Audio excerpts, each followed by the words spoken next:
बिस्मिल्लाहिर्रहमानिर्रहीम। Dear students, आज के इस वीडियो लेक्चर में हम इलिप्टिक कर्व क्रिप्टोग्राफी के मुतल्लिक पढ़ेंगे।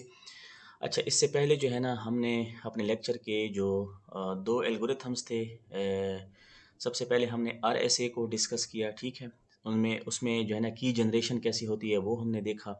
फिर उसके थ्रू हमने इनक्रिप्शन और डिक्रिप्शन की। अच्छा, प्रॉपर्टीज़ क्या होती हैं, एक पब्लिक की क्रिप्टोग्राफी की जो प्रॉपर्टीज़ हैं वो क्या होती हैं वो हमने डिस्कस की वन वे फंक्शन के हवाले से। अच्छा, इसके अलावा जो है ना हमने दूसरा जो क्रिप्टो सिस्टम डिस्कस किया वो था अलगमाल। उसमें हमने कीज़ को जनरेट करके देखा, फिर कैसे इसमें इंक्रिप्शन होती है, डिक्रिप्शन होती है, वो हमने देखा।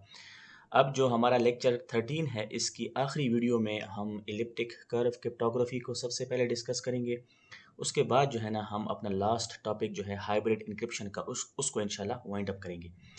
अच्छा, तो इलिप्टिक कर्व क्रिप्टोग्राफी के हवाले से सबसे पहली बात तो ये है कि ये नंबर्स मॉड्यूलो पी इस पर काम नहीं करता। यानी RSA और अलगमाल के हवाले से हमने ये कहा था कि भाई ये जो है ना मॉड्यूलर अरिथमेटिक पर काम करते हैं, ठीक है। और हमने देखा था कि कैसे जो है ना ये मॉड्यूलर अरिथमेटिक पर बेस्ड करते हैं, या उसको यूज़ करते हुए जो है ना ये कीज़ जनरेट होती हैं, इनक्रिप्शन डिक्रिप्शन वगैरह होती है। अच्छा, और मैंने आपसे ये भी कहा था कि भाई अगर आपने इन एल्गोरिथम्स को या आपने पब्लिक की क्रिप्टोग्राफी को डिटेल से स्टडी करना है, जो कि हमारे लेवल की बातें नहीं हैं, हमारी स्कोप की बातें नहीं हैं, तो फिर आपको प्राइम नंबर्स और मॉड्यूलर अरिथमेटिक को डिटेल से स्टडी करना होगा। क्यों? क्योंकि आपका जो RSA है ये भी मॉड्यूलर अरिथमेटिक पे बेस करता है, और आपका जो अलगमाल है ये भी मॉड्यूलर अरिथमेटिक पे बेस करता है। अच्छा, ये तो हमने देख लिया था। अब जो ECC है डियर स्टूडेंट्स, ये मॉड्यूलर अरिथमेटिक पे बेस नहीं करता, बल्कि ये इलिप्टिक कर्व्स पर बेस्ड करता है। अब ये इलिप्टिक कर्व होती क्या है, आगे अगली स्लाइड में इंशाल्लाह इसको हम देखेंगे। अच्छा, अब वजह क्या है कि हम ये इलिप्टिक कर्व यूज़ करते हैं, या इसका एडवांटेज क्या है? एडवांटेज इसका ये है कि जो डिस्क्रीट लॉगरिथम प्रॉब्लम है वो यहाँ पे आके और भी ज़्यादा हार्डर हो जाता है जब हम इलिप्टिक कर्व की बात करें। क्यों? क्योंकि इलिप्टिक कर्व में अब हम क्या चीज़ यूज़ करेंगे, पॉइंट्स यूज़ करेंगे, ठीक है। अच्छा, और जब हम पॉइंट्स यूज़ करेंगे तो ये जो आपका डिस्क्रीट लॉगरिथम प्रॉब्लम है ये और भी ज़्यादा हार्डर हो जाता है, ठीक है। अच्छा, डियर स्टूडेंट्स, ये हमने स्टडी किया है डिस्क्रीट लॉगरिथम प्रॉब्लम, लेकिन चलते हैं आपको दोबारा जो है ना इस चीज़ का मैं बता देता हूँ कि ये क्या चीज़ होती है। देखिए, हमने मॉड्यूलर एक्सपोनेंशिएशन का जिक्र किया था, ठीक है। ये वही चीज़ है कि भाई अगर इस चीज़ को हमने कंप्यूट करना है तो इस चीज़ को कंप्यूट करना आसान है, लेकिन अगर हम इसको रिवर्स करना चाहें तो वो मुश्किल है। क्या मतलब? मतलब ये है कि आपको मॉड्यूलर एक्सपोनेंशिएशन का रिज़ल्ट दिया हुआ है, ये 5, ये हमारे पास क्या है, हमारे मॉड्यूलर एक्सपोनेंशिएशन का रिज़ल्ट है। ये भी हमें दिया गया है, हमें a की वैल्यू भी दी गई है, ये 3। हमने कहा था ये हमारी a की वैल्यू है, ये भी हमें पता है। n भी हमें दिया गया है, ये देखें ये n इस केस में हमारा क्या था, 7 भी हमें प्रोवाइड है। लेकिन n को जो है ना वो प्राइम नंबर होना चाहिए, और ये प्राइम नंबर जो है ना काफ़ी बड़ा होना चाहिए। यानी जो हमने डिस्कस किया था कि इसको तकरीबन जो है ना 2048 या 3072 बिट्स का होना चाहिए। अब ये वैल्यूज़ हमें गिवन हैं। अब अगर मैं आपको ये कहूँ कि ये b जो है ना कैलकुलेट करें, तो ये जो है ना बहुत ही हार्ड होना चाहिए, और ये होता ही बहुत हार्ड है।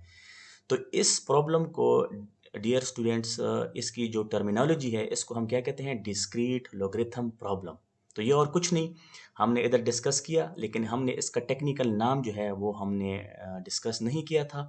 अब इधर आके जो है ना इस प्रॉब्लम का हम टेक्निकल नाम डिस्कस कर रहे हैं कि भाई इस चीज़ को क्या कहते हैं, डिस्क्रीट लॉगरिथम प्रॉब्लम कहते हैं। अब जब ये इलिप्टिक कर्व की सिचुएशन में आता है, तो चूंकि वहाँ पे हम पॉइंट्स का जिक्र करते हैं, पॉइंट्स में डिफाइन करते हैं चीज़ों को, तो ये और भी ज़्यादा हार्ड हो जाता है। तो ये एडवांटेज है इलिप्टिक कर्व को यूज़ करने का। जो दूसरा एडवांटेज है उसका वो ये है कि इधर हमारे पास जो कीज़ यूज़ होती हैं वो निस्बतन शॉर्ट होती हैं RSA के अलावा। एक स्लाइड आगे आएगी डियर स्टूडेंट्स, वहाँ पे ये पॉइंट और भी ज़्यादा क्लियर हो जाएगा कि यानी यहाँ पे फ़र्ज़ किया आप अगर 512 बिट की यूज़ कर रहे हैं, यानी की साइज़ आपके पास कितना है, 512 बिट का है। तो आरएसए में हो सकता है बल्कि होता है कि आरएसए के केस में आपको कीज़ जो हैं वो बहुत बड़ी यूज़ करनी पड़ती हैं, की साइज़ बहुत बड़ा यूज़ करना पड़ता है same level of security achieve करने के लिए। ये दूसरा एडवांटेज हो गया। अच्छा, अब ये बात इंशाल्लाह उस टेबल में काफ़ी वाज़ेह हो जाएगी, क्लियर हो जाएगी।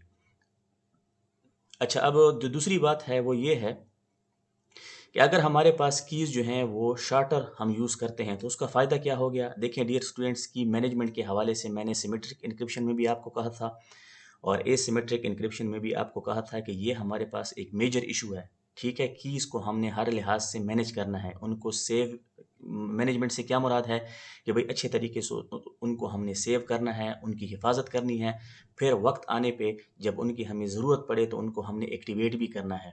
तो अगर आपके पास की साइज़ बहुत बड़ा है तो ज़ाहिर बात है उसकी मैनेजमेंट भी उतनी मुश्किल हो जाएगी, लेकिन अगर आपके पास की साइज़ेज़ जो हैं वो कम हैं तो मैनेजमेंट भी क्या होगी, उनकी कम होगी।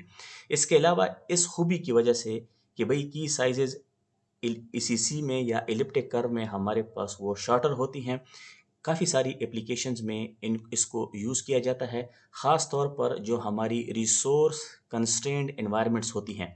आजकल आईओटी का बड़ा ज़िक्र है, ठीक है, हम स्मार्ट होम्स का सुनते हैं कि भई स्मार्ट होम्स और स्मार्ट सिटीज़। तो ये आपके क्या हो गए, या ये जो मॉनिटरिंग एप्लीकेशंस होती हैं आपको जो कि मॉनिटर करती हैं, ठीक है ना? एनवायरनमेंट को, या जो भी एनवायरनमेंट हो आपका, ठीक है? इंडस्ट्री का एनवायरनमेंट हो या जो भी हो। तो ये मॉनिटरिंग एप्लीकेशंस वगैरह हो गई, ये आपकी क्या है, असल में रिसोर्स कंस्ट्रेंट एनवायरनमेंट्स हैं। इसमें हम आपके पास छोटे-छोटे सेंसर्स, एक्चुएटर्स वगैरह यूज़ होते हैं। तो वहाँ पे जो इलिप्टिक कर्व क्रिप्टोग्राफी है वो ज़्यादा सूटेबल है। उसकी वजह क्या है? वजह ये है कि यहाँ पे कीज़ जो हैं वो क्या हैं, वो शॉर्टर यूज़ होती हैं। अच्छा, अब चलते हैं इलिप्टिक कर्व क्रिप्टोग्राफी की प्रॉपर्टीज़ को डिस्कस करते हैं कि इसकी प्रॉपर्टीज़ क्या हैं। सबसे पहली बात तो ये है कि डियर स्टूडेंट्स, इलिप्टिक कर्व्स जो हैं ये क्यूबिक फंक्शंस को यूज़ करते हैं। ये हमारे पास क्या होते हैं, मैथमेटिकल फंक्शंस होते हैं, तो ये क्यूबिक फंक्शंस पर काम करते हैं। अब ये क्यूबिक फंक्शन होता क्या है, इसकी एक एग्जांपल मैंने आपको दी है। ये हमारे पास एक क्यूबिक फंक्शन है। क्यों ये क्यूबिक फंक्शन है? क्योंकि जो इक्वेशन की डिग्री है हमारे पास वो क्या है, 3। ये देखिए इक्वेशन की डिग्री हमारे पास 3 है, तो इसलिए ये क्यूबिक फंक्शन हो गया। तो इलिप्टिक कर्व्स जो हैं असल में वो इस किस्म के मैथमेटिकल फंक्शंस पर काम करते हैं। तो सबसे पहली प्रॉपर्टी तो इलिप्टिक कर्व्स की ये हो गई। जो दूसरी बात है वो ये है कि इलिप्टिक कर्व्स जो हैं ये एक्स एक्सिस के साथ सिमेट्रिक होते हैं। अब इसका क्या मतलब हो गया? डियर स्टूडेंट्स, ये हमारा एक्स एक्सिस हो गया, ठीक है, और ये हमारा क्या हो गया, वाई एक्सिस हो गया। अब ये जो आपको नज़र आ रहा है ना, ये रेड लाइन, ये हमारी असल में क्या है, वो इलिप्टिक कर्व है, ठीक है। अच्छा, अब ये एक्स एक्सिस के साथ कैसे सिमेट्रिक है? देखिए ये जो फासला है और ये फासला, ये सेम होगा और ये सेम है, ठीक है। इसी तरह देखिए ये फासला इस लाइन से और ये फासला जो है ना इस लाइन से, ये भी क्या है, सेम है। तो ये मतलब है असल में कि इलिप्टिक कर्व जो आपका होता है वो एक्स एक्सिस के साथ सिमेट्रिक होता है। अच्छा, दूसरी बात ये है कि अगर हम लाइन ड्रा करें इस कर्व के ऊपर, जैसे इधर हमने ये ब्लू लाइन ड्रा की है इस कर्व के ऊपर, तो ये सिर्फ 3 पॉइंट्स पर जो है ना इंटरसेक्ट करेगी इस कर्व को। देखें, इस पॉइंट पे इंटरसेक्ट किया जिसको हमने पी कहा, इस पॉइंट पर लाइन ने कर्व को इंटरसेक्ट किया जिसको हमने क्यू कहा, और इस लाइन पर भी कर्व ने इंटरसेक्ट किया, लाइन ने इंटरसेक्ट किया इस कर्व को जिसको हमने आर कह दिया, ठीक। तो ये तीसरी प्रॉपर्टी हो गई कि जब हम इस कर्व के ऊपर कोई लाइन ड्रा करेंगे तो ये 3 जगहों पर क्या करेगी, इस लाइन को कट करेगी, ठीक है, इससे ज़्यादा नहीं। अच्छा, अब ये जो कर्व है ये आगे चलता जाएगा इन्फिनिटी तक, लेकिन हमने यहाँ पे अपना जो बॉर्डर लाइन है वो लगा दी कि भाई ये हमारी हद है। ज़ाहिर बात है हम इन्फिनिटी तक तो नहीं जाएंगे, एक हद हम मुकर्रर करेंगे। तो ये हमने हद मुकर्रर कर दी, ये लाइन की ये हमारा एन है। जो भी हमने अपना काम करना है इस लाइन के इधर जो है ना इस तरफ करना है, ठीक है, उससे आगे नहीं जाना। क्यों? क्योंकि जैसे मैंने आपसे कहा कि ये इन्फिनिटी तक जाती है ये लाइन, ठीक है ना, ये कर्व। अच्छा, इस तरफ भी और उस तरफ भी, तो एक हद हमने मुकर्रर कर दी कि भाई ये हद हमारी एन है। अब जो भी हमने काम करना है इस लाइन के इस तरफ करना है, उस तरफ नहीं करना, ठीक। तो ये तो चंद प्रॉपर्टीज़ हो गई इलिप्टिक कर्व की। अच्छा, अब ये जो इलिप्टिक कर्व है इसके पैरामीटर्स कौन कौन से हैं?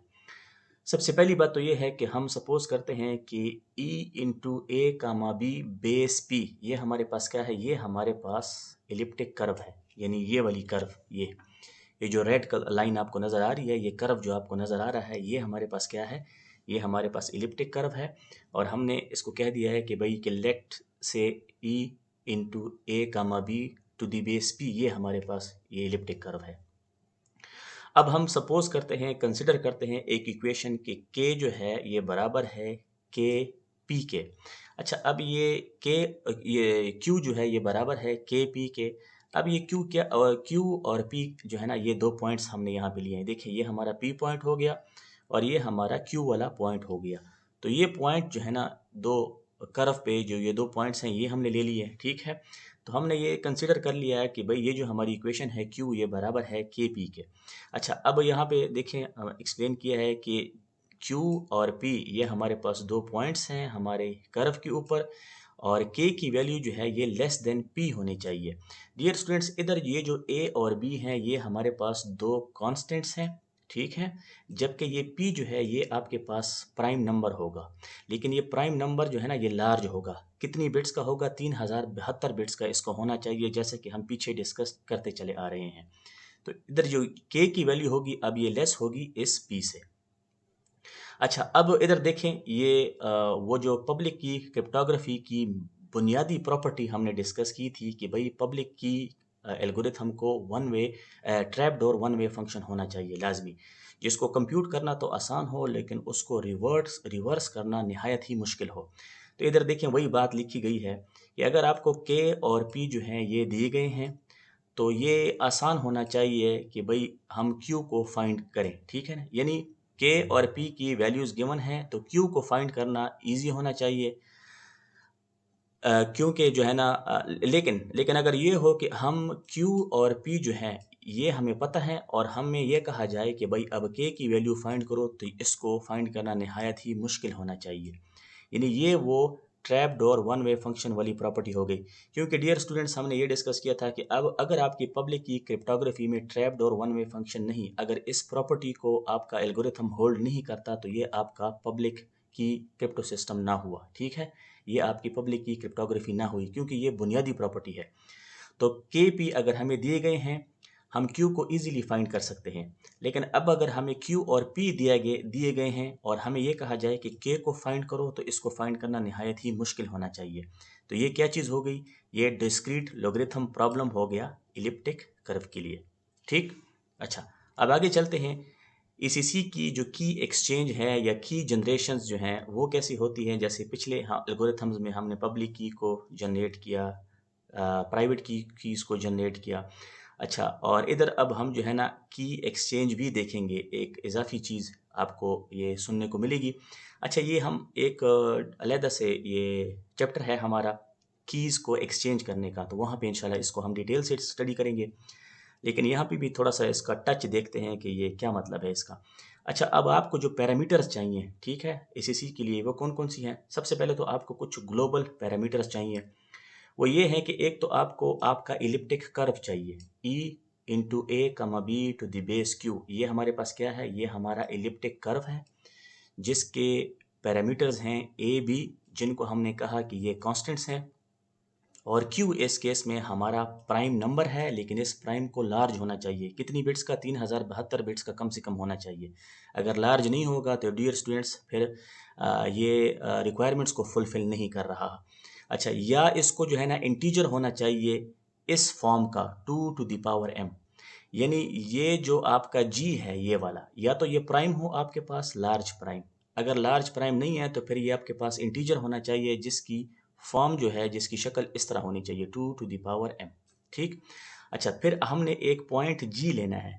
अच्छा, ये जी हमारे पास क्या होगा? इलिप्टिक कर्व पर एक ग्लोबल पॉइंट जी हम लेंगे जिसकी वैल्यू जो है ये n की बड़ी वैल्यू होगी। डियर स्टूडेंट्स, इधर अब हमने थोड़ी देर पहले जो है ना हद मुकर्रर की कि भाई ये एच बी इन्फिनिटी तक जा रहा है और ये एच बी इन्फिनिटी तक जा रहा है, लेकिन हम तो इन्फिनिटी तक नहीं जाएंगे, हम एक हद तो मुकर्रर करेंगे। हमने हद ये मुकर्रर की कि भाई ये हमारी हद n है, इससे हमने आगे नहीं जाना, इससे पीछे इस तरफ जो काम है वो सारा हमने करना है। अब जो ग्लोबल पॉइंट जी है, जैसे इसके नाम से ही ज़ाहिर है कि इसको ग्लोबल होना चाहिए, वो इस n की बड़ी वैल्यू होनी चाहिए। ठीक। अच्छा, अब ये हो गई बात। अब जो है ना हम पब्लिक और प्राइवेट कीज़ जो हैं वो जनरेट करते हैं। ठीक है। अच्छा, दो यूज़र हैं इस केस में हमारे पास, एक यूज़र ए जिसको हमने एलिस कहा, दूसरा यूज़र बी जिसको हम बॉब कहते हैं। अच्छा, कोई भी आप कह सकते हैं, लेकिन ये सिक्योरिटी की बुक्स में अक्सर जो है ना ये यूज़र ए को एलिस कहा गया है और यूज़र बी को बॉब कहा गया है, इसलिए जो है ना मैंने ये टर्मिनोलॉजी यूज़ की। आप कुछ भी यूज़ कर सकते हैं। अच्छा, यूज़र ए जो है वो अपनी प्राइवेट की जो है वो सेलेक्ट करेगा, प्राइवेट की जनरेट करेगा। कैसे जनरेट करेगा? लेट्स से यूज़र ए की जो प्राइवेट की है वो है एन ए, हम ये एज्यूम कर रहे हैं। ठीक है। अच्छा, अब वो पब्लिक की जो है ना ये यूज़र ए कैलकुलेट करना चाहता है, तो उसको कैसे कैलकुलेट करेगा? ये उसका फार्मूला है। यूज़र ए की जो पब्लिक की है वो बराबर है एन ए मल्टीप्लाई बाई जी। अब ये एन ए क्या हो गई? यानी प्राइवेट की हमें मिल गई। ठीक है, प्राइवेट की हमें मिल गई। अब हमने क्या करना है? इससे हमने पब्लिक की को जनरेट करना है।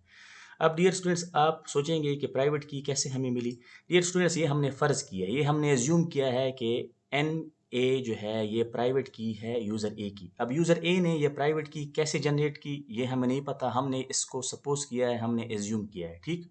अच्छा, अब इस प्राइवेट की को यूज़ करते हुए जो यूज़र ए है वो अपनी पब्लिक की जनरेट करेगा। पब्लिक की को कैसे जनरेट करेगा? P A is equal to N A, private key को मल्टीप्लाई करेगा जी के साथ। ये इस ग्लोबल पॉइंट जी के साथ जब ये मल्टीप्लाई करेगा अपनी प्राइवेट की को, तो उसको पब्लिक की मिल जाएगी। अब यूज़र बी की बारी, वो भी दो कीज़ जनरेट करेगा, प्राइवेट की और पब्लिक की। तो सेम एज इट इज़, जैसे ए ने जनरेट किया वैसे ही ये भी जनरेट करेगा। प्राइवेट की क्या हो गई? इस केस में भी हमने कहा कि यूज़र बी की जो प्राइवेट की है वो है एन बी, और हमने एज्यूम किया कि ये उसकी प्राइवेट की है। ठीक है। अच्छा, अब इस प्राइवेट की को यूज़ करते हुए वो पब्लिक की जनरेट करेगा। तो वही प्रोसीजर कि यूज़र बी अपनी प्राइवेट की को ये ग्लोबल पैरामीटर जी के साथ मल्टीप्लाई करेगा, तो इसको जो है ना पब्लिक की बी मिल जाएगी। अब ये यूज़र ए और यूज़र बी एक सीक्रेट की के को शेयर करना चाहते हैं। ठीक है, या कैलकुलेट करना चाहते हैं, सॉरी कैलकुलेशन करना चाहते हैं। अच्छा, तो कैसे कैलकुलेट करेंगे? देखें, यूज़र ए जो है ना वो एक सीक्रेट की के कैलकुलेट करना चाहता है, तो कैसे करेगा?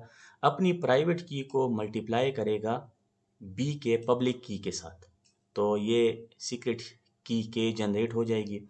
यूज़र बी भी यही काम करना चाहता है, वो भी एक सीक्रेट की जो के है उसको कैलकुलेट करना चाहता है, तो वो भी यही काम करेगा। अच्छा, यूज़र बी ने क्या किया? अपनी प्राइवेट की को ए की पब्लिक की के साथ मल्टीप्लाई किया, तो उसको भी ये सीक्रेट की के मिली। अच्छा, अब ये दोनों कीज़ जो हैं ये सेम हैं। कैसे सेम हैं, कैसे पता लगेगा? ये देखें डियर स्टूडेंट्स, इस कैलकुलेशन से जो है ना मैं एक्सप्लेन करने की कोशिश करता हूँ। देखिए, ये N A multiply by P B, ये क्या हो गई? ये N A multiply by P B, ये जो सीक्रेट की यूज़र ए ने जनरेट की थी वो हमने ली। अच्छा, अब is equal to N A multiply by N B multiply by G. अच्छा, अब ये देखें हमने क्या किया कि ये जो N B multiply by G है ये यूज़र बी की पब्लिक की है। ये देखें, ये एन बी, ये एन बी मल्टीप्लाई बाई जी, ये यूज़र बी की पब्लिक की को हमने रिप्लेस कर दिया इसकी जगह। ये पब्लिक की ऑफ बी, यूज़र बी की पब्लिक की हमने ली, यानी ये जो वैल्यू है ये जो यूज़र बी की पब्लिक की है उसको हमने रिप्लेस कर दिया इस वैल्यू से, तो हमारे पास ये आ गया। अच्छा, अब इधर हम क्या कर रहे हैं? ये जो एन बी है इसको हमने पहले लिखा, क्योंकि सब सारी मल्टीप्लिकेशन है, N A multiply by N B multiply by G है, मल्टीप्लिकेशन है सब। अगर हम पोजीशंस चेंज कर दें तो कोई फ़र्क नहीं पड़ेगा। तो ये जो एन बी है इसको इधर हमने पहले लिख दिया, फिर मल्टीप्लाई बाय इस एन ए को हमने लिख दिया इधर। ठीक, उसके बाद मल्टीप्लाई बाय इस जी को हमने लिख दिया इधर। ठीक हो गया। तो आपके पास वैल्यू कौन सी आ गई? एन ए मल्टीप्लाई बाय जी। अब अगर आपसे मैं ये कहूँ कि एन ए मल्टीप्लाई बाय जी ये क्या है? ये यूज़र ए की पब्लिक की है डियर स्टूडेंट्स, ये देखिए ये यूज़र ए की पब्लिक की हो गई। ठीक। अच्छा, अब इसको रिप्लेस करें पी ए के साथ। जब इसको हम रिप्लेस करेंगे इसके साथ, क्योंकि ये यूज़र ए की पब्लिक की है, तो ये देखें एन बी, ये एन बी ये हमारे पास आ गया, मल्टीप्लाई बाय इसकी जगह हमने क्या लिखा, पी ए, क्योंकि यूज़र ए की पब्लिक की है तो पी ए हो गया। अब देखें N A multiply by P B, ये N A multiply by P B ये किस चीज़ के बराबर हो गया, N B multiply by P A, यानी ये इसके बराबर हो गया। यानी ये जो है हमारे पास ऊपर वाली टर्म ये किस चीज़ के बराबर हो गई, इसके बराबर हो गई।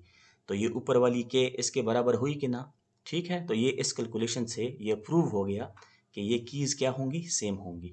अच्छा, हाँ, अब जो है हम चलते हैं आगे। ये कीज़ हमारी जनरेट हो गई, पब्लिक की भी आ गई और प्राइवेट की भी आ गई। अच्छा, अब काम आसान हो गया क्योंकि बाकी काम तो इनक्रिप्शन डिक्रिप्शन का है। अब जो है ना हम इनक्रिप्ट करना चाहते हैं तो कैसे करेंगे। हमने एक मैसेज एम सेलेक्ट किया, अच्छा सॉरी यूज़र ए ने एक मैसेज एम सेलेक्ट किया। अब इस एम को सबसे पहले वो क्या करेगा, इनकोड करेगा पॉइंट में, क्योंकि हमने थोड़ी देर पहले जिक्र किया कि इलिप्टिक कर्व किस चीज़ पर काम करते हैं, मॉड्यूलर अरिथमेटिक पे काम नहीं करते बल्कि पॉइंट्स पे काम करते हैं। तो ये जो मैसेज एम यूज़र ए ने सेलेक्ट किया है सबसे पहले तो ये उसको इनकोड करेगा पॉइंट में। अच्छा, सपोज करते हैं कि ये एम को जब उसने इनकोड किया पॉइंट में तो हमारे पास क्या आया, पी एम। अब इस पी एम को इनक्रिप्ट करने के लिए जो है ना यूज़र ए क्या करेगा, एक रैंडम पॉजिटिव इंटीजर लेगा के।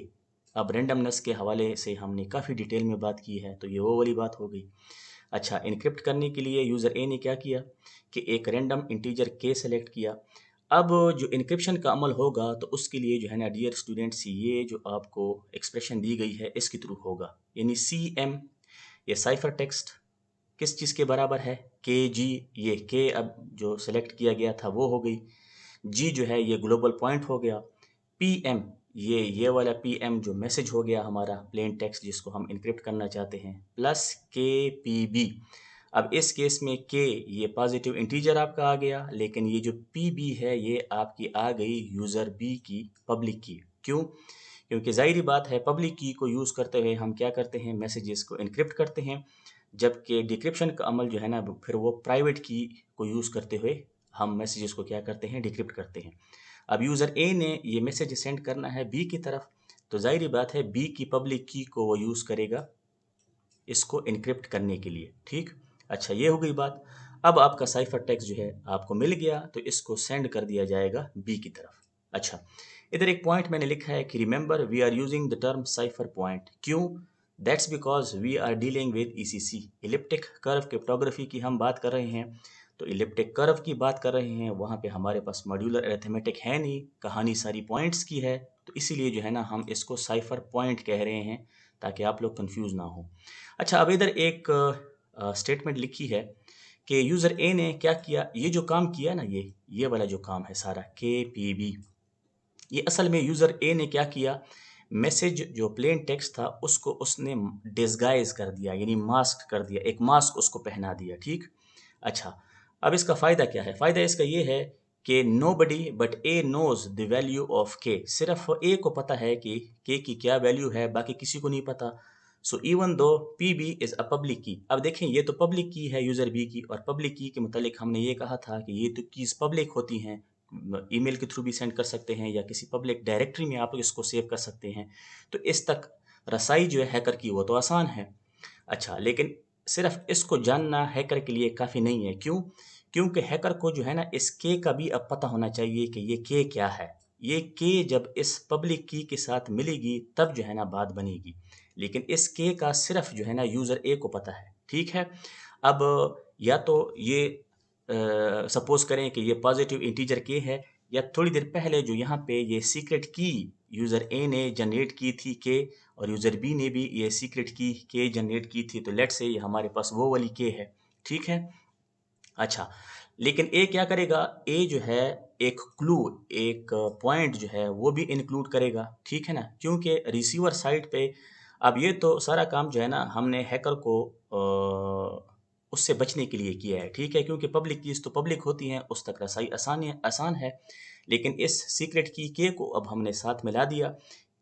ये मिलाने का फ़ायदा ये हुआ कि इसको अब हमने डिस्गाइज कर दिया या मास्क कर दिया या छुपा दिया, ठीक है। अब इस के की वैल्यू का सिर्फ ए को पता है, बाकी किसी को नहीं पता। तो अगर यूज़र ये जो हैकर है इसको पब्लिक की मिल भी जाए तो उसको कोई फ़ायदा नहीं है जब तक उसको इस के का पता ना हो। लेकिन ये मैसेज जब रिसीवर के पास पहुंचेगा तो ज़ाहिर बात है उसने उसको डिक्रिप्ट करना है। अब ए जो है यूज़र ए वो एक इशारा, एक क्लू वो इंक्लूड करेगा ताकि यूज़र बी अपने प्राइवेट की को यूज़ करते हुए फिर इस मैसेज को डिक्रिप्ट भी कर सके। ठीक है। अब इधर फिर वही बात कि अगर आपके पास जी हो या के जी हो, उससे अगर आपने के को कैलकुलेट करना है तो ये नहायत ही मुश्किल है, ये वो हार्ड वाली बात है। ठीक है। तो ये वो trap door one way functionality जो है ना इधर हमारे पास है, क्योंकि हमने काफ़ी दफ़ा डिस्कस किया कि अगर ये वन वे फंक्शनैलिटी वाली बात ना हो तो ये आपका फिर पब्लिक की क्रिप्टोग्राफी नहीं है। तो इस केस में जो वन वे फंक्शन वाली बात है वो ये के को दोबारा कैलकुलेट करने वाली बात है, जो कि नहायत ही मुश्किल है। ठीक। अच्छा डियर स्टूडेंट्स, ये तो इनक्रिप्शन हो गई। अब डिक्रिप्शन कैसे करेंगे? देखें, डिक्रिप्शन जो है ना वो सिंपल है। सबसे पहले हम क्या करेंगे कि जो फर्स्ट पॉइंट है हमारे पेयर में, उसको हम मल्टीप्लाई करेंगे रिसीवर की सीक्रेट की के साथ। क्या मतलब? ये देखें, ये इसकी बात हो रही है। ये देखें, के जी कॉमा पी एम प्लस के पी बी। अब इस पेयर में हमारे पास जो पहला पॉइंट है वो है के जी। इसको हमने उठाया और जो यूज़र बी है उसकी प्राइवेट की के साथ इसको मल्टीप्लाई किया। क्यों? क्योंकि अब मैसेज बी के पास गया है, बी ने इसको डिक्रिप्ट भी करना है।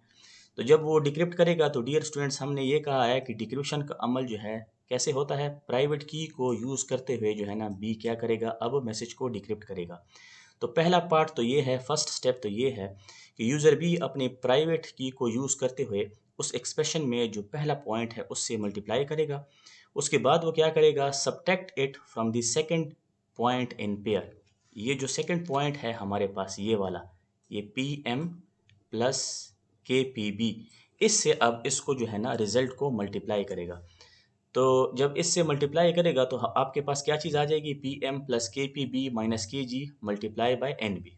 अच्छा, अब हमारे पास एन बी मल्टीप्लाई बाय जी हमें पता है कि ये क्या है, ये यूज़र बी की पब्लिक की है। ठीक है। ये देखें, ये एन बी, ये वाला हिस्सा जो है आपका एन बी मल्टीप्लाई बाई जी, ये किस चीज़ के बराबर है, ये पी बी के बराबर है। ठीक है। तो सिंपल क्या कर दें, रिप्लेस करें वैल्यू को। जब हम रिप्लेस करेंगे तो हमें ये चीज़ मिलेगी। ये देखें, ये पी बी के साथ हमने रिप्लेस कर दिया क्योंकि पी बी जो है इस चीज़ के बराबर है। तो अब आपके पास जो expression I, P M plus के पी बी माइनस के पी बी, तो माइनस के पी बी और प्लस के पी बी ये आपस में कट गए। मैथमेटिक्स का आपको पता है, सिंपल सी मैथमेटिक्स है। बाकी रहा आपका पी एम। तो डियर स्टूडेंट्स, ये पी एम हमारा क्या था? अगर हम पिछली स्लाइड पे जाएं तो ये वो हमारा प्लेन टेक्स्ट था जो कि हमें दोबारा वापस मिल गया। ठीक। अब इस पी एम को डिकोड भी किया जाएगा। क्यों? क्योंकि ये तो पॉइंट है इलिप्टिक कर्व पे। अच्छा, उसके बाद जो है ना फिर हमें ओरिजिनल डिकोडिंग के बाद जो ओरिजिनल मैसेज एम है वो हमें मिलेगा। तो डियर स्टूडेंट्स, ये जो है इनक्रिप्शन और डिक्रिप्शन का अमल। और आपने देखा कि इलिप्टिक कर्व क्रिप्टोग्राफी में जो है ना काम कैसे होता है, कीज़ कैसे जनरेट होती हैं और फिर इनक्रिप्शन और डिक्रिप्शन कैसी होती है। अच्छा, ये एग्जांपल जो है ये विलियम स्टालिंग्स की बुक है, वहाँ से मैंने ली है। अगर आप इसको एग्जांपल के साथ देखना चाहते हैं तो वहाँ पे एग्जांपल भी दी गई है। मैं सजेस्ट करूँगा कि आप जाएं और बुक में देखें इस एग्जांपल को। और मुझे उम्मीद है कि और भी जो है ना ये क्लियर हो जाएगा। ठीक है। तो ये एक होम असाइनमेंट के तौर पर आप लोगों पर मैं छोड़ रहा हूँ कि इसको एग्जांपल के साथ अगर आपने देखना है तो विलियम स्टालिंग्स की जो बुक मैंने अपलोड की है ग्रुप पे, उसको देखें, वहाँ पे आपको इसकी एग्जांपल भी मिल जाएगी। अच्छा डियर स्टूडेंट्स, अब चलते हैं ये जो हमने पहली स्लाइड में बात की थी कि भाई ये जो ईसीसी की कीज़ हैं और आरएसए की कीज़ हैं, इनको हम अब कंपेयर करते हैं। ठीक है। किस किस जो हमारा वो होगा, थ्रेशहोल्ड होगा या मेजरमेंट क्या है हमारे पास। अच्छा, वो लेवल ऑफ सिक्योरिटी की हम बात कर रहे हैं। ठीक। क्या मतलब ये है कि ईसीसी में अगर आपका की का साइज़ 112 है, ठीक है, तो आरएसए में जो सिक्योरिटी आपको यहाँ मिलेगी 112 की के साथ, वो आरएसए में आपको 512 बिट की चाहिए होगी। ठीक। अच्छा, ये बाकी टेबल अब आप देख लें, लेकिन मैं आखिर में चलना चाहता हूँ। ये देखें, अब इस इसी में अगर आपके पास की साइज़ जो है वो 512 बिट्स का है, ठीक है, तो सेम लेवल ऑफ सिक्योरिटी आपको मिलेगी RSA में अगर आपका की साइज 15,360 बिट्स का हो।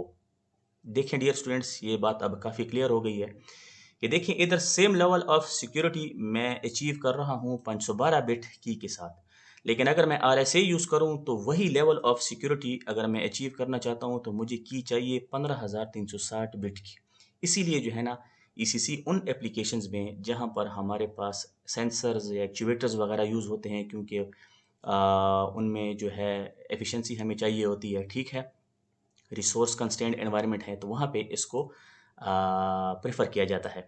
और ये जो आपके स्मार्ट होम्स हैं, स्मार्ट सिटीज़ हैं, वहाँ पे ये इलिप्टिक कर्व क्रिप्टोग्राफी यूज़ होती है इनक्रिप्शन और डिक्रिप्शन के लिए। क्यों? ये की साइजेस की वजह से कि सेम लेवल ऑफ सिक्योरिटी आपको मिल रही है कम की के साथ, और अगर आपका की साइज़ कम हो तो हमने डिस्कस किया काफ़ी डिटेल से कि उसका क्या फ़ायदा होगा, ठीक। अच्छा, तो यहाँ पे यहाँ तक हमारे जो एल्गोरिथम्स थे पब्लिक की क्रिप्टोग्राफी के वो ख़त्म हुए। अब अपने लास्ट टॉपिक की तरफ चलते हैं जो है हाइब्रिड इंक्रिप्शन। अच्छा डियर स्टूडेंट्स, ये जो हाइब्रिड इंक्रिप्शन है इसको मैं अगली स्लाइड पे मैंने एक डायग्राम दिया हुआ है, मैं वहाँ एक्सप्लेन करता हूँ। ये सारी बातें जो यहाँ पे मैंने लिखी हैं, ये सारी बातें वहाँ पे आपको पता लग जाएंगी, सिर्फ आप इनको रीड आउट करें या गो थ्रू करें, लेकिन डायग्राम से समझाना ज़रा ईजी होगा। देखिए डियर स्टूडेंट्स, एलिस और बॉब जो है वो अब एक दूसरे के साथ कम्युनिकेट करना चाहते हैं, तो अब इधर दोनों क्रिप्टोग्राफी यूज़ होगी। अब हम इधर सिमेट्रिक क्रिप्टोग्राफी का भी मज़ा लेंगे, उसकी जो प्रॉपर्टी है वो उससे फ़ायदा उठाएंगे, और एसिमेट्रिक क्रिप्टोग्राफी जो है उसका भी हम यहाँ पे फ़ायदा उठाएंगे। अच्छा, क्या फ़ायदा उठाएंगे अगली स्लाइड पे जो है ना दिया गया है कि क्या फ़ायदा है ये हाइब्रिड इंक्रिप्शन का, वो हम अगली स्लाइड पे देखेंगे। अब एलिस बॉब के साथ जो है ना सीक्रेटली कम्युनिकेट करना चाहता है, तो एलिस करेगा क्या? दो काम करेगा। अच्छा, इनक्रिप्ट करेगा एक सीक्रेट की के को बॉब्स की पब्लिक की के साथ, यानी एलिस दो कीज़ जनरेट करेगा, ये दोनों आपस में कम्युनिकेट करना चाहते हैं, प्राइवेट और पब्लिक। बॉब भी जो है ना प्राइवेट और पब्लिक की जनरेट करेगा, क्योंकि इस केस में इसके नाम से ही ज़ाहिर है हाइब्रिड इंक्रिप्शन है, तो हम सिमेट्रिक क्रिप्टोग्राफी भी यूज़ कर रहे हैं और एसिमेट्रिक क्रिप्टोग्राफी भी यूज़ कर रहे हैं। अब एलिस सबसे पहले करेगा क्या? अच्छा, एलिस और बॉब जो हैं इन दोनों ने क्या करना है, ये दोनों जो है ना एक सीक्रेट की के जो है वो शेयर करना चाहते हैं, ये वो सिमेट्रिक इंक्रिप्शन वाली बात हो गई, ठीक। अच्छा, अब एलिस ये करेगा कि इस की के को बॉब की पब्लिक की के साथ इनक्रिप्ट करेगा और सेंड कर देगा बॉब की तरफ। एक साइफर टेक्स्ट ये हो गया। दूसरा साइफर टेक्स्ट ये है कि encrypt the plain text using के। जो प्लेन टेक्स्ट है जिसको एलिस ने जो है ना सेंड करना है बॉब की तरफ, उसको इस के को यूज़ करते हुए क्या करेगा, इनक्रिप्ट करेगा, तो उसको भी जो है ना सेंड कर देगा बॉब की तरफ। अब डियर स्टूडेंट्स, इधर हमारे पास दो साइफर टेक्स्ट आ गए। कैसे? एक साइफर टेक्स्ट तो ये हुआ। अच्छा, एलिस ने क्या किया, ये जो सीक्रेट की है के, इसको बॉब की पब्लिक की के साथ इनक्रिप्ट किया और भेज दिया बॉब की तरफ। एक साइफर टेक्स्ट ये हो गया। दूसरा साइफर टेक्स्ट ये है कि जो प्लेन टेक्स्ट एलिस भेजना चाहता है बॉब की तरफ, उसको इस सीक्रेट की के को यूज़ करते हुए इनक्रिप्ट किया और सेंड कर दिया बॉब की तरफ, तो ये दूसरा साइफर टेक्स्ट हो गया। अब बॉब जो है ना मैसेजेस को डिक्रिप्ट करना चाहता है, तो क्या करेगा? सबसे पहले बॉब ये करेगा कि डिक्रिप्ट यूजिंग बॉब्स प्राइवेट की टू रिकवर के। ये जो सीक्रेट की के थी, ठीक है, ये वाली, ये बॉब ये करेगा कि अपनी प्राइवेट की को यूज़ करते हुए सबसे पहले इस की को डिक्रिप्ट करेगा। अच्छा, जब ये की के उसको मिल जाएगी डिक्रिप्शन के बाद, फिर इस की के को यूज़ करते हुए जो प्लेन टेक्स्ट था उसको वो क्या करेगा, रिकवर करेगा या डिक्रिप्ट करेगा। तो इस तरीके से जो है ना ये हाइब्रिड इनक्रिप्शन का काम होता है, ठीक है। ये जो पॉइंट है मैं दोबारा रिपीट करता हूँ। देखिए बॉब ने क्या किया, उसको ये के चाहिए, ये सीक्रेट की के चाहिए, तभी वो प्लेन टेक्स्ट को डिक्रिप्ट कर सकेगा। तो सबसे पहले तो उसने अपनी प्राइवेट की को यूज़ करते हुए इस की के को डिक्रिप्ट किया, ये सीक्रेट की के ये मिल गई उसको। अब जब ये मिल गई तो इसको यूज़ करते हुए फिर जो है ना प्लेन टेक्स्ट को उसने क्या किया, डिक्रिप्ट किया। तो ये डियर डियर स्टूडेंट्स असल में हाइब्रिड इनक्रिप्शन के काम करने का तरीका है। अच्छा, इसका फ़ायदा अब क्या है? देखिए फ़ायदा जो है ना ये है कि हम स्पीड जो है ना हमें मिली सिमेट्रिक इनक्रिप्शन की। अच्छा, सिमेट्रिक की इनक्रिप्शन जो है इसमें आपका जो डेटा है वो काफ़ी तेज़ी के साथ इनक्रिप्ट और डिक्रिप्ट होता है, यानी फास्ट। अगर आपको तेज़ी चाहिए, आपको स्पीड चाहिए, तो आप सिमेट्रिक इनक्रिप्शन यूज़ करें। क्योंकि एक ही की यूज़ होती है तो फास्टली आपका डेटा इनक्रिप्ट और डिक्रिप्ट होगा। यानी हम करना क्या चाहते हैं, हम लार्ज प्लेन टेक्स्ट को जो है ना इनक्रिप्ट और डिक्रिप्ट करना चाहते हैं। अब जब हमारे पास प्लेन टेक्स्ट लार्ज हो गया, ठीक है, तो उसके लिए सिर्फ अगर हम पब्लिक की क्रिप्टोग्राफी यूज़ करेंगे तो वो तो परफॉर्मेंस इशू बन जाएगा, एफिशिएंसी पे फ़र्क आएगा, टाइम ज़्यादा लगेगा। हमने किया क्या, हमने चालाकी हमने इस तरह की कि ठीक है, प्लेन टेक्स्ट हमारे पास लार्ज है, लेकिन उसको हम पब्लिक की क्रिप्टोग्राफी के साथ डिक्रिप्ट और इनक्रिप्ट नहीं करेंगे। उसको हम सिमेट्रिक इनक्रिप्शन जो है, जिसमें सिर्फ एक ही की यूज़र और सेंडर और रिसीवर शेयर करते हैं, उसके थ्रू हम जो है ना इनक्रिप्ट और डिक्रिप्ट करेंगे। ठीक। अब जो की के है, जो सीक्रेट की के है, जिसको सेंडर और रिसीवर जो है ना कम्युनिकेशन करने से पहले शेयर करेंगे, उसको शेयर करने के लिए हमने क्या चीज़ यूज़ की, पब्लिक की क्रिप्टोग्राफी यूज़ की। तो ये चालाकी हमने की। अच्छा डियर स्टूडेंट्स, मैं रिपीट करता हूँ इस पॉइंट को। देखिए किया क्या हमने, सेंडर जो है वो रिसीवर के साथ कम्युनिकेट करना चाहता है, लेकिन प्लेन टेक्स्ट अब हमारे पास क्या है, लार्ज प्लेन टेक्स्ट है, बड़ा प्लेन टेक्स्ट है। अच्छा, उसके लिए अगर हम पब्लिक की क्रिप्टोग्राफी की यूज़ करेंगे तो एफिशिएंसी पे फ़र्क आएगा, परफॉर्मेंस पे, क्योंकि प्लेन टेक्स्ट आपका बड़ा है, टाइम लगेगा, क्योंकि इधर तो आपने देख लिया अभी कि पब्लिक की क्रिप्टोग्राफी में काफ़ी मैथमेटिक्स इन्वॉल्व है, कीज़ को पहले जो है ना वो करना, जनरेट करना, और फिर जो है ना ये एन्क्रिप्शन और डिक्रिप्शन करना। जबकि सिमेट्रिक एन्क्रिप्शन में सिर्फ एक ही की को यूज़ किया जाता है। उस की को हमने क्या करना है, सेंडर और रिसीवर ने इस शेयर, ये जो सीक्रेट की है, इसको कम्युनिकेशन करने से पहले शेयर करना है। जब ये शेयर हो जाएगी तो फिर जो है ना ये सिमेट्रिक एन्क्रिप्शन को यूज़ करते हुए हम अपना लार्ज प्लेन टेक्स्ट जो है उसको ईज़िली एन्क्रिप्ट और डिक्रिप्ट कर सकेंगे तेज़ी के साथ। ठीक है? अच्छा, अब इस की को शेयर करने के लिए हमने क्या किया, पब्लिक की क्रिप्टोग्राफी को यूज़ किया। तो ये चालाकी की। ठीक। अब सेंडर और रिसीवर ने सबसे पहले क्या किया, पब्लिक की क्रिप्टोग्राफी को यूज़ करते हुए इस की को शेयर किया। जब ये की दोनों को मिल गई, फिर इस की को यूज़ करते हुए, यानी अब सिमेट्रिक इनक्रिप्शन की बारी आई, लार्ज प्लेन ऑफ टेक्स्ट को इनक्रिप्ट और डिक्रिप्ट किया। तो ये देखें, दोनों जो क्रिप्टोग्राफीज़ हैं उनका हमने एडवांटेज लिया। तो ये काम भी होता है। ठीक है, बाज़ औक़ात हम पब्लिक की क्रिप्टोग्राफी को यूज़ करते हैं सिमेट्रिक इनक्रिप्शन की जो कीज़ हैं उनको शेयर करने के लिए। क्यों? क्योंकि ना तो फिज़िकली मिलने की ज़रूरत हुई, ना कहीं जाने की ज़रूरत हुई, ठीक है? ना हमें ट्रस्ट की ज़रूरत है, ना किसी रिलेशनशिप को डेवलप करने की ज़रूरत है। पब्लिक की क्रिप्टोग्राफी को यूज़ करते हुए हमने इस की को शेयर किया। उसके बाद जो है ना इसको यूज़ करते हुए large number of plain text जो है उसको फिर आप इनक्रिप्ट और डिक्रिप्ट कर सकते हैं स्पीड के साथ। तो डियर स्टूडेंट्स, ये था लेक्चर नंबर 13। अच्छा, इसमें हमने जो है ना पहले 3 एल्गोरिथम्स डिस्कस किए, आरएसए, अलगामार, इलिप्टिक कर्व, और आखिर में हमने फिर हाइब्रिड एन्क्रिप्शन को देखा, और हमने ये देखा कि कैसे इससे जो है ना हम फ़ायदा ले सकते हैं। जो भी आपके क्वेश्चंस हों कि सीएमएस पे आप पुट करें, इंशाल्लाह मैं I will be happy to answer them. अच्छा, ये जो वीडियो लेक्चर थी, ये हमारा लेक्चर नंबर 13 की लास्ट वीडियो लेक्चर थी। अब नेक्स्ट जो हमारा लेक्चर होगा वो हम इंशाल्लाह मैसेज ऑथेंटिकेशन की जो टेक्निक्स हैं वहाँ से शुरू करेंगे इंशाल्लाह। तो नेक्स्ट लेक्चर तक फ़ी अमान अल्लाह।